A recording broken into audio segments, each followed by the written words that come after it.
Hey, welcome back to the Real Estate Excellence Podcast. Today's guest is just on fire. I've tried to have her on what seems to be a year, but she's finally here. She is consistently a top producer month over month in the region. She has an extensive understanding of the local market. She has networked with many of the top real estate services, her buyers and sellers, to fulfill their buyers and sellers' needs, to streamline the overall process, saving clients time and money. She focuses on open communication, active listening, and personalized attention with each of her clients. You can often find her wherever yoga is being offered. Let's welcome this amazing agent that I am anxious to hear her story, Miss Amber Strong, to the show. Hello. All right. Thank you for having me. We are on take two. We will admit that due to technical difficulties, but we'll do our best because we were deep in a conversation that we're going to start over. But and since I probably didn't record my Remy Graphics. Make sure you get your mugs, your laser engraved gifts at Remy Graphics. You can see the ones here, and Amber's taking one home today with the show logo and Remy Graphics on the back. They will do one-offs for your closings. These are just mugs. They do a plethora of other laser engraved gifts that you can have done for your closing or anything, birthday parties, whatever you're doing, anything you need something engraved, they can do it there at Remy Graphics. So thanks, Remy Graphics. All right, we're gonna. Like I said, the reenactment, the take two here is often tough, but you're born in New York. Yes. But moved to Maryland when you were young. Yes. And went to high school. Now, was it something your parents there? There was a job your parents moved there, or they just wanted to get out of the city? She didn't want me to be raised in the city. Yeah. So my mom's Interesting. originally from Maryland. So I grew up on the Eastern Shore. Oh, okay. Very slow, kind of country, laid back atmosphere. Yeah. I've treaded over that turf a lot because during the 90s I was living in Northern Virginia, but we did a lot of business all the way up through Baltimore and so forth. And at one time I had a girlfriend out. Is it Henderson? Henderson, yeah. That's out in the western part of the state. If you go, because Maryland kind of does that little curve. It's more where you can cross over the Potomac River and sneak into the. Is it Fredericksburg? Is it not Frederick? I'll have to look it up. Yeah. But anyway, so I've treaded all over, and then you go, and then anytime you, if you're there and you go to the beach, for us it's just a couple miles. For them, the people from living in DC or the suburbs there in Maryland, you're trekking out over to the peninsula, right? Yeah. For me, I was about an hour from Ocean City. Yeah. So you grow up there, but you go back to New York. I went back to New York for school. Yep. And came from a hotel industry. So I actually started with Holiday Inn in like early 2000s, I think 2002. So I stayed in the hotel industry until I got my real estate license when I was working at Soho House in Manhattan. But I really... Do you feel, and I kind of asked, again, I'm repeating myself, I'm sorry for the fans, we had a little technical difficulty because we've talked about this before, but it's very important, the Soho House and the level of customer service that you were doing there. Yep. And the clientele, and obviously just simply I would imagine the owners, the management, whatever, they don't just hire anyone to come in there. Right. You have to have a level, a standard level of service that you're offering. I mean, do you remember when you got hired, like interviewing? How did they? Well, I had experience as a guest service manager for Hilton for 6 years. So I think a lot of that experience is what the reason they hired me, really. I came with a lot of customer service in the management position within the hotel. So transitioning into Soho House was really just like the same position, but then you're going to see celebrities daily. So making sure that my confidentiality, that I would stand true to that was a big part, which I haven't worked for them now since 2012. So it's been quite some time. So now I kind of talk about it a little bit more, who I saw and who I met on a daily basis. Well, in doing that service, I met, they come down and they want to go to a show or something like that. How do you handle that? Because they're not going to travel necessarily the way, you and I, if we went to New York City, we, stay at the Hilton, whatever, we'd go down and get an Uber or cab or whatever and go. Yeah. Some of these celebrities, I imagine, need to come in the side door.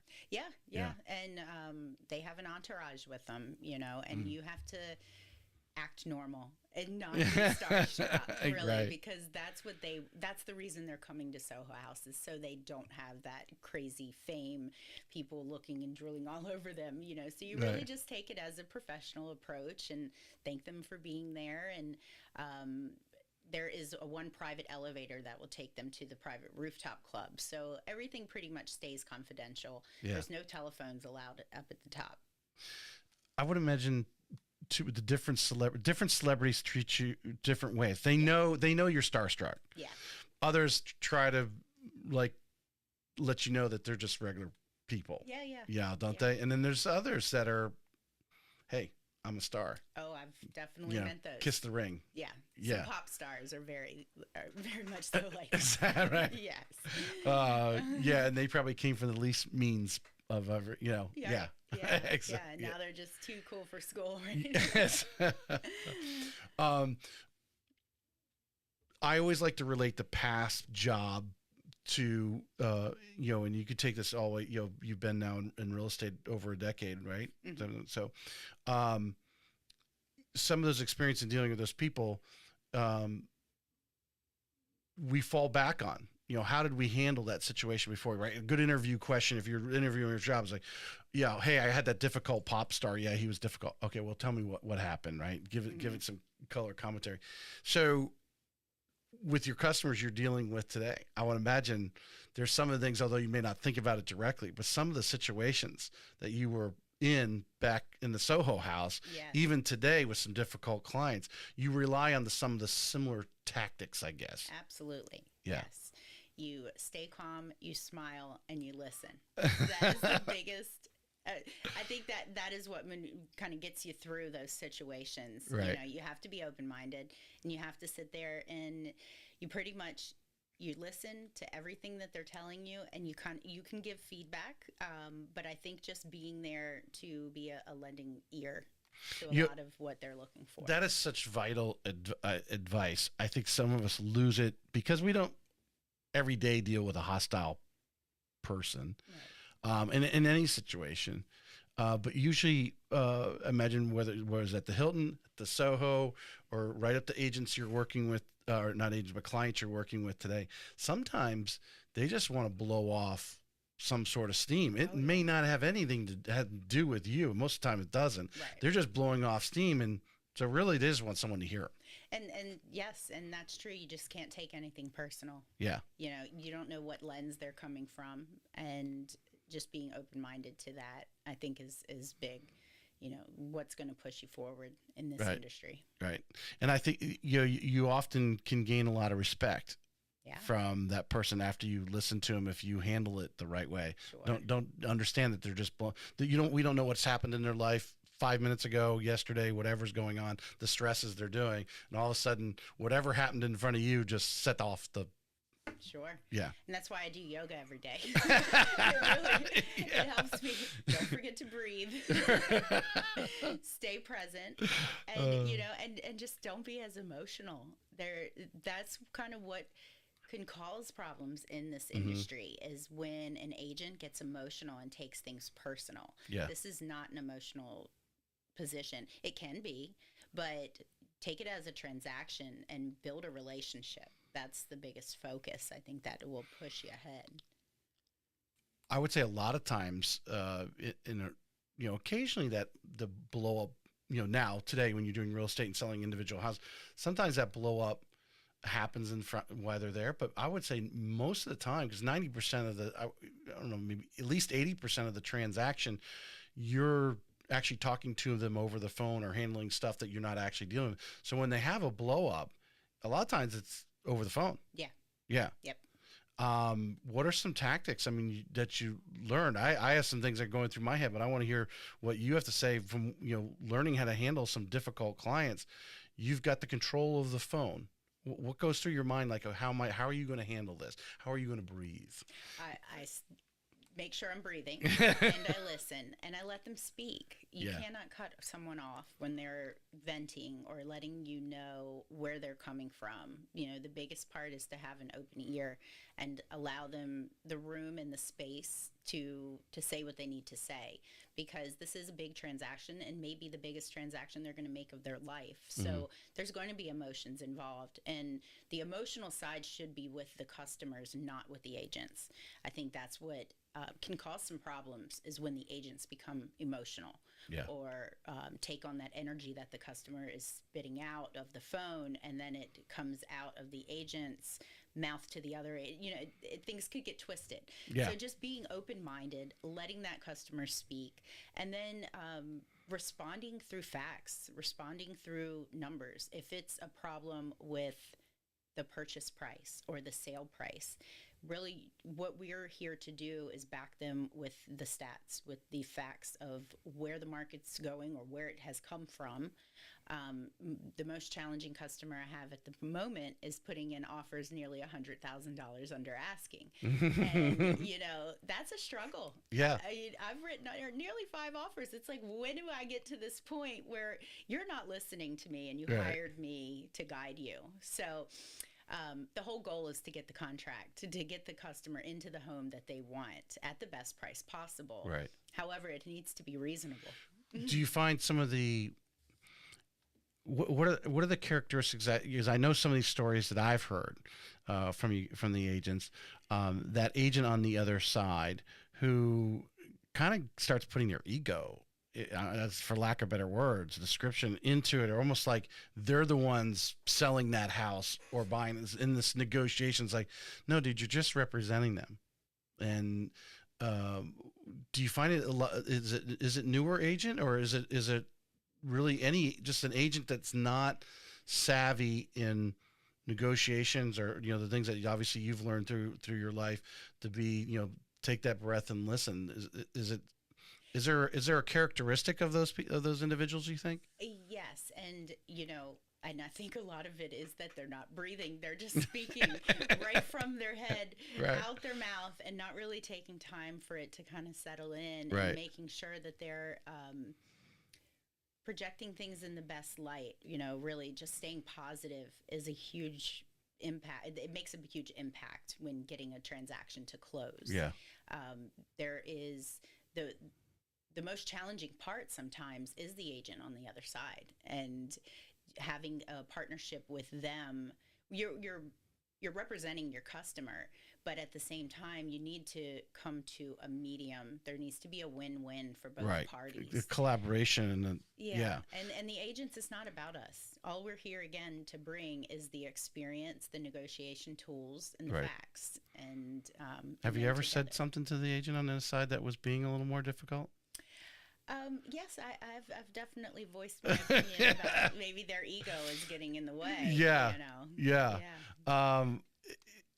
It's so, but like I said, it's that mindset, and that's why I wonder: is it a new agent, or is it just someone's? Because we all have different personalities. Is that just their personality that they want to be that way, or they're actually really not getting the coaching behind them, or like I said, maybe this is their first or second sale, or it's the only sale they've had in 6 months, so they're like trying to, they're getting it too personalized because they're waiting for that check, right? They Yeah. just need that check. Yeah. Yeah. I don't know. I think maybe the newer agents might be a little bit easier because they haven't been through many of the situations. And when I say easier, I mean maybe a little bit calmer and laid back, because they don't really have much to push with because they don't have that experience yet. Right.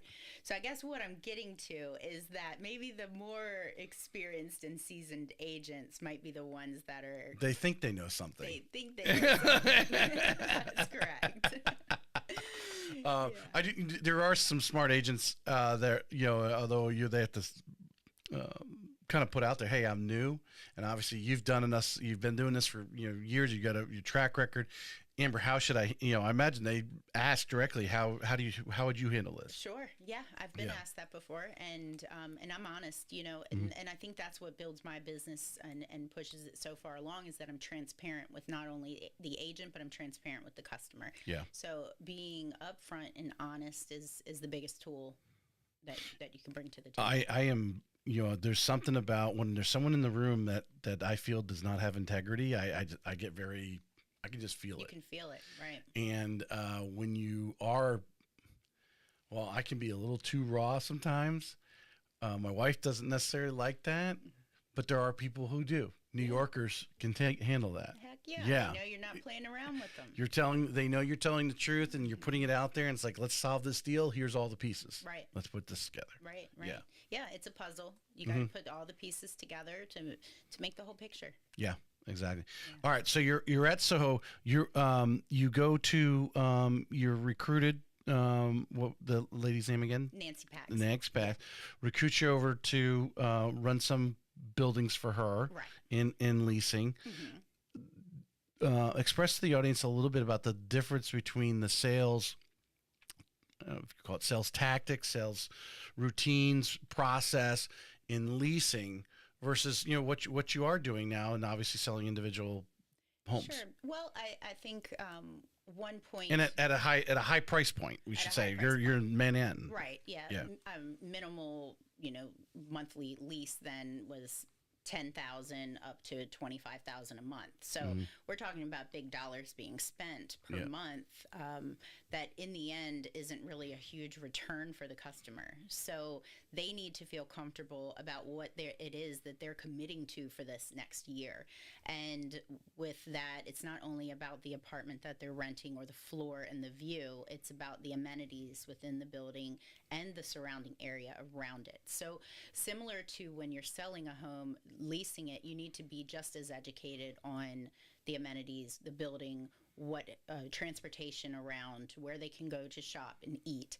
So to make a building stand out when a developer is building it, they need to make sure there's higher end shopping in there. The gym is top notch. Equinox was the gym that is the most popular there when I was there, and I'm sure it still is now. So, but having those high end, top of the line amenities is important, especially at and that those price companies point. put a lot of research into that. Oh yeah, a lot of money into knowing what the customer wants. But that brings up an interesting thing because obviously in Florida and especially in St. Johns County, but a lot of these, a lot of us live in these planned urban development neighborhoods where these amenities are built in. So I would imagine, you draw from some of that client comes in the lease from you, you're trying to sell them like, hey, my building's the best building because of this. That's kind of what you're doing today. Yeah. They align, side by side. Really, just in a leasing standpoint, it is more of a short term. You're looking at maybe a year or a year and a half or 2 years with this customer, whereas you're setting up a lifetime transaction in the sales. Yeah. So the investment side of it is really what kind of separates the two. Right. When a customer's coming in and they're buying a home, they're investing in that home. They're going to build equity. They're planning to raise a family there. Whereas in a leasing standpoint, it's really for a transient position, whether it's a job or what have you. Or they're just hanging out maybe for a they're little looking bit. to buy. Yeah. What are some of the things? I think that's important, and I don't think I've talked about it recently on the show. We have a lot of people who move into the area has some sort of expectation of, hey, I'm moving to Florida. I want a pool or a pool in the neighborhood because you're up in North. First of all, if you haven't, most of them have never had an HOA, Right. let alone the CDDs here in our area that are in around the state. What do you do when you're having that initial consultation, especially with a buyer? Because you've had that, you have that experience of digging into leases, but now you've been doing it with the communities. What are some of the important things if someone's listening right now, especially a new agent, and wanting to sell in St. Johns County, for example, and whether it's Nocatee or where I'm at, St. Johns Golf and Country Club, but all of them have something a little different. Yeah. Yeah. Knowledge, getting out there, getting in front of builders, the communities, go in them yourself. If you're a new agent and you don't know the area, start booking showings, start scheduling them on the books, and go and check out the different neighborhoods. Amenities are super important to people. Yeah. So you need to know what each community has, what they're building in the future, because they may have already started building and maybe they're adding a pickleball. That's great to know, because when you are doing a buyer consultation, you should be asking just as many questions as the customer is asking you. Yeah. So you listen while they're talking, but then you follow up with a question, because you're really trying to learn about them to make sure you're setting them up for the best Yeah. possible place that you can, recommend when they do get here. Yeah. I know one of the challenges that a lot of agents are having right now is some of these people, bought their house just 2 years ago, and they realize either they don't like the neighborhood, don't like their neighbors, whatever it may be, and now they're trying to sell that house, yet there's still new construction going on. Yes. And having to battle against those incentives versus Sure. this now 2-year-old house. Yeah, and I'm transparent with my buyers when they do buy early in a new construction. I make it very well. I ask that question: are you planning to be here for 3 to 5 to 7 years? Yeah. Because you will be competing against that builder. And it's challenging, especially when they're buying loans at bulk and they're able to offer a 2.99 interest rate, and you're trying to resell and interest rates are at 7%. Unless you can give an extensive discount, Yeah. they're more than It's likely for they're gonna buy $100,000 it less, like your current buyer. Yeah. Maybe that's where he needs to go. Exactly. He needs to find that neighborhood that's still got something going on, and someone's trying to sell their existing home. That's very true. Yeah. Get the My deal. suggestion today. All right, so you have an opportunity to move to Hawaii. Yes. So you move out there. Took the big leap. Yeah. So you're going from leasing now to a I guess you thought you were going to be leasing, but really you went right into sales out there. Yeah. Oahu has, is the major city. So Waikiki has all the tall buildings. As soon as I got there, I thought, okay, I'm just going to position myself in these buildings. Little did I know that that's not really a trend in Hawaii. So each one of those buildings are for sold sale. out already. Yeah, they're already sold out. So I aligned myself with top agents, luxury agents that do high volume within a Keller Williams brokerage that I was with, and where I got started there, and was a listing coordinator. So I kind of I was in the position where I could just be a sponge and learn everything I possibly could. And listings are my foundation of my business. So coming from a position of being an assistant to listing agents gave me the path to grow, and to align myself with a little bit those of an type apprenticeship agents. there. Yeah. Which some people think real estate agents should go through that in the beginning. I think so. Definitely having a mentor. Did you just get lucky with the Keller Williams, or did you research that? Did you go and have some coffees with some agents and find out get a lay of the land, so to speak? Sure, I did. Yeah, absolutely. Checked out brokerages throughout the whole island and kind of tried to position myself where I knew I had room to grow, where they were going to take me each step of the way. And, education is so important. So you need to make sure that a brokerage or a team that you're with is going to take time to pour into you. Where did you get that? Because not every person has that mindset. You've been in the business long enough where I could say, well, maybe you just developed that recently, but it sounds like the way you're telling the story is you already had that. You were searching out. You were looking at these different brokerages and who was there, what the culture was, were there other people. Where did you pick up that? It's important. Again, that we are the 5 people we hang out with. Where did you pick up that was important and it's really should be number 1 or 2 on your list? Well, starting in hotels, I actually started in housekeeping. And then I worked my way up to guest service front office manager. So I was in many positions before I had got to where I was ending before I started in real estate. So that kind of goes back to where I was in Hawaii when I started as a listing coordinator. I kind of want to just be at the bottom so I can see my way up to the top and learn. And then you can kind of evaluate who are those 5 people that I want to align myself with. So you kind of get a different perspective. All right, so a fairly new agent listening right now.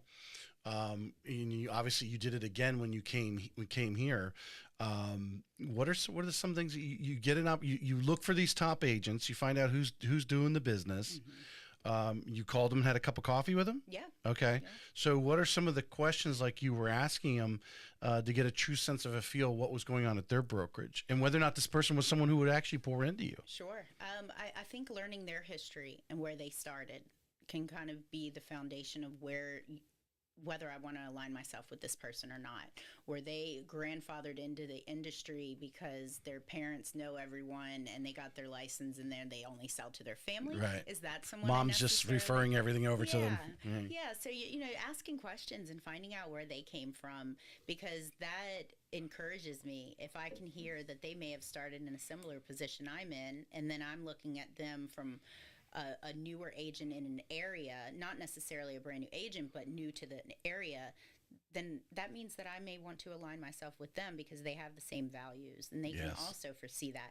And that person at the top still has people that they're looking to be, or they're still having the 5 people that they want to be like. So, being all the way at the tip top, well, who's going to learn? Who do they learn from? Right. They've already know everything. So I would imagine a question that someone would have, you're looking for these top people, and people say, well, why would you want to throw yourself in there with other lions if you want to be a lion or a lioness? Yeah, I mean, you got to learn from them, right? Yeah. Why? So explain the mindset or explain why they're not really. They are sort of competition, but they're not. And as many of the top real estate agents that I've had on, all of them will tell you that, if they didn't directly say it on the show, they don't see the other agents as competition. Right. Right. Yeah. You actually need to be in that pool, or what do you call it? Trying to pack. We'll call it a pack. We'll call it a pack. Yeah. Be in that pack of lionesses or lions, because you're going to go further. Yeah. Than if you were trying to do it alone because you want to avoid the pack. I want to be over here. Or I got to protect me and what's going on. You really have a very scarce mindset, I guess, really. Yeah. And I mean, they say if you can't beat them, join them, right? So you align yourself with those people because you're going to every day grow from them. And every transaction's different. As many transactions as I've had over the last 14, 15 years, I'm still learning every day. And I think that's what gives me the ability to continue to grow, is that I'm not closed-minded and I stay a sponge. I stay learning. But I also give back. So making sure that you're able to teach a new agent what you've learned. You give and take. Yeah. I think that's another thing in our business, because I mean, it's the same thing on the loan side. I mean, when I was in the call centers and doing volume, I mean, it's the number, how many credit reports you're doing, pulling a day. I mean, they really wanted you, probably pulling 5 or 6 credit reports a day.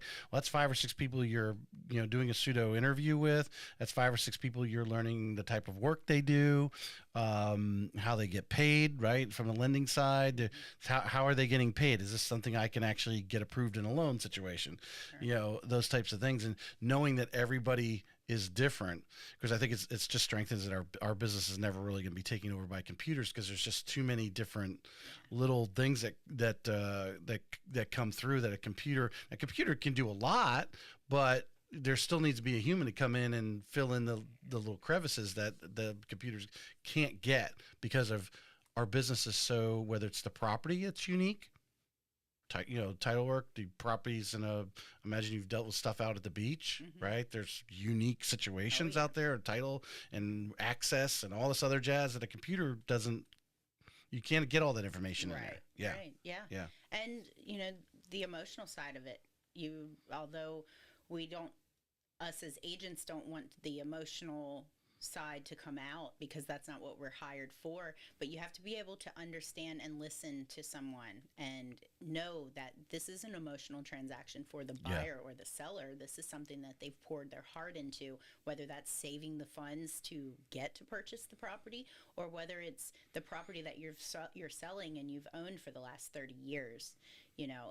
There's a lot that goes into that, and that's where that human interaction comes in. Yeah. Yeah, and you have to be open to that. Because I imagine, have you ever had the situation where you have maybe the family over here, and it is, hey, got to get the right schools and all the warm and fuzzy things. They're really just focused on doing, making sure, the obvious thing is price point. Yeah, can I afford it? Right, that's obvious.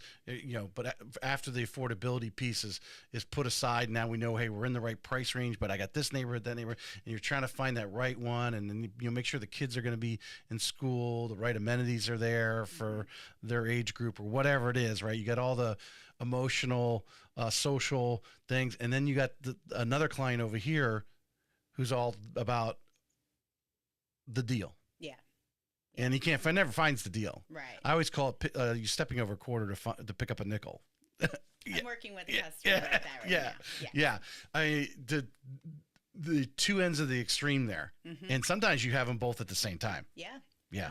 You definitely have to be able to wear multiple masks in a position like this, because you can be on the phone with the emotional one at this point, and the next thing you know, your phone rings or you're making another call, and it's a totally different personality on the phone. Yeah. So just having that ability to kind of shift and move through each conversation with transparent but being open, and empathetic to their situation. Right. Yeah. Well, I imagine, going back to the Soho house, you had that one maybe celebrity came down in front of you. Hey, what show should I go to? I don't know. This one's really good. Okay, can we get tickets? Great. Boom, they're off. Yeah, another one. Well, is that going to be the right show? Is it going to be good? Am I going to get the front row seat? 3 hours later, the show's already over. The show's over. Yeah, right. yeah. It's the same type of thing. You're just bringing it now to dealing with buyers and sellers today. Yeah, absolutely. Yeah. They definitely align together, and that was the foundation of my business and how I got into real estate, is having that customer service background and that open, just being open-minded to everyone's situation. All right. So you go out there, you start working as a, what do you call it, listing coordinator. You're taking this in. When do you make the break to actually be the listing agent? It took a long time to go from a salaried position to a commission position. So Was the Soho, how did the Soho pay you? You had commission? I got paid commission plus hourly. Plus an hourly. Okay. Yeah. All right. Yeah. So, and then when I was in the listing coordinator position, I was paid hourly, and plus a small commission on each transaction that closed. Right. But for me to go to strictly commission was a big move to make. I took that leap, and I'm never going back. Once you're in it, not clocking in and out anymore. Well, I mean, you had built up such a, I'm going to call it momentum, your knowledge. I imagine when you stepped out there, I think one of the challenges, I know you deal with a lot of new agents. You see people coming in from all over. Confidence is a challenge, but you had this track record already. You knew yourself, how you were going to handle yourself. Now you get thrown out there. Imagine like you said, you're nervous because you stepped off the edge, but you had the confidence because you had the experience already. Sure. What was going on? Because I aligned myself with the right people. They, again, just evaluating the people that you're aligning yourself with, I wanted to make sure that they also were still in a position of growing, and they were able to share what they're learning with me. And that helped me make that decision. I knew that I was backed and supported with the agents that I was working with. That's an interesting statement, that they were still growing. Yeah. What's your litmus test for that? Well, I think None of us really know it all. Mhm. So just staying open-minded to always being able to learn and grow is who I want to be aligned with. Because if I'm aligning myself with someone who swears that they know everything, then they're losing out. And they haven't been to a conference, or Yeah. they just take the minimal continuing ed. They don't really go be above and beyond Mm-hmm. type of thing.